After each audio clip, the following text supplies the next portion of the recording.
Revenge of the Fandom. Finally, a media site, or at least one blog writer, agrees that it's not the fans' fault that the Star Wars franchise is in the state it's in. We're going to talk about that and more coming up.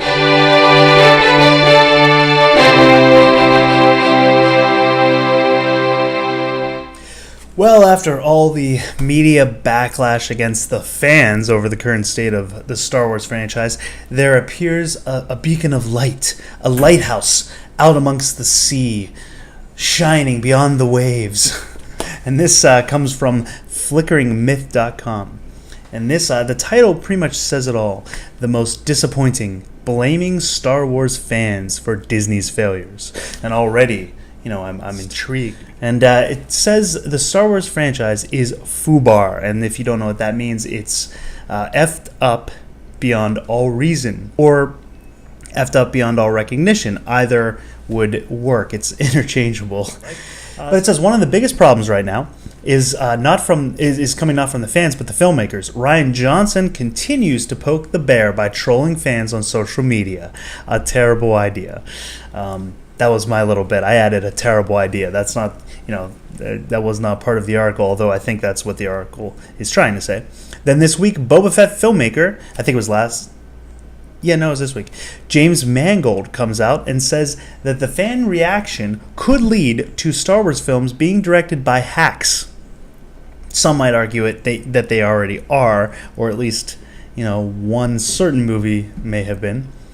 There's also been a lot written lately about how Star Wars fans are taking the franchise way too seriously and could benefit from taking a chill pill and embracing a healthier perspective.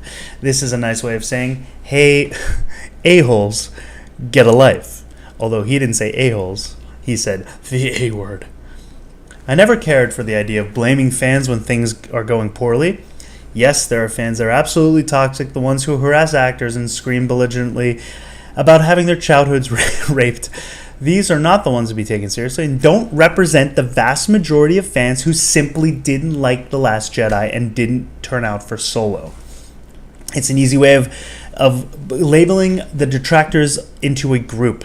Ever since posting my thoughts about how much I dislike The Last Jedi, there have been supporters of the film who want to negate my criticism based on ridiculous assertions of racism, sexism, or simply the movie subverting my expectations. To which I reply, horseshit.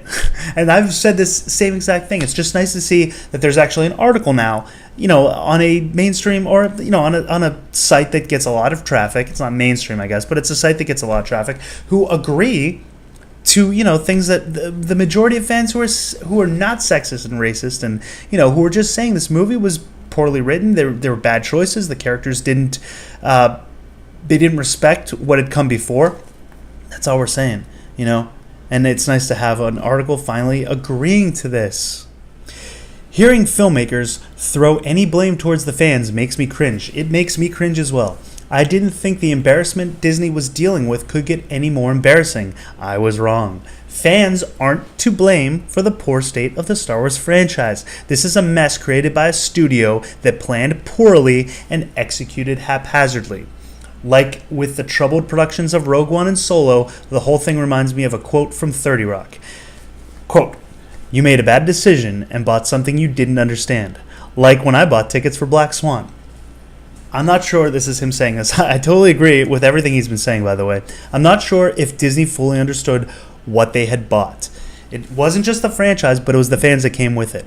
The same people who not only see the movie, but buy the merchandise. The fans are what help propel these movies to massive box office successes.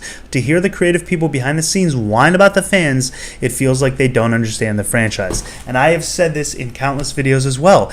I've said this franchise is unlike any other, and that's pretty much what this writer is saying as well.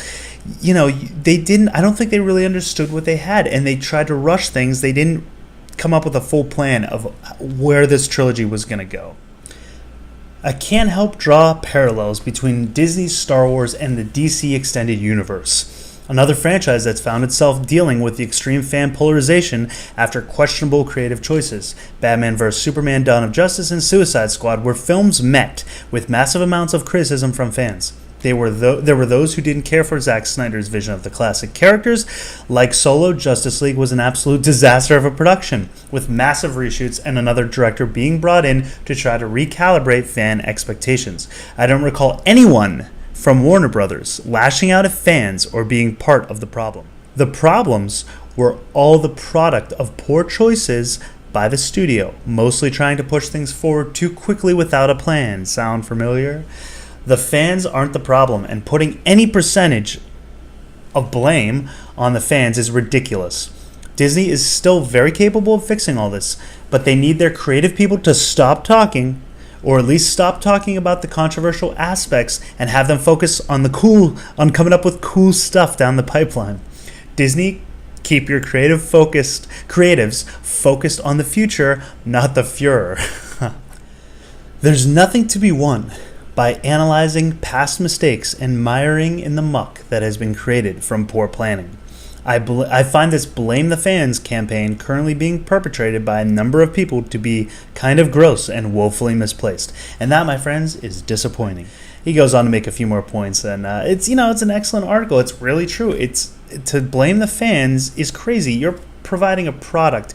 Now, there was that quote from the one of the Lucasfilm writers that said, that the fans are customers, and I'm sorry, that is the most ridiculous statement. We are absolutely customers. If we're not buying the tickets to the movie theater isn't paying you, and you're out of a job. So, for a company who's providing a product to be enjoyed by a fan base, to call that fan base not customers,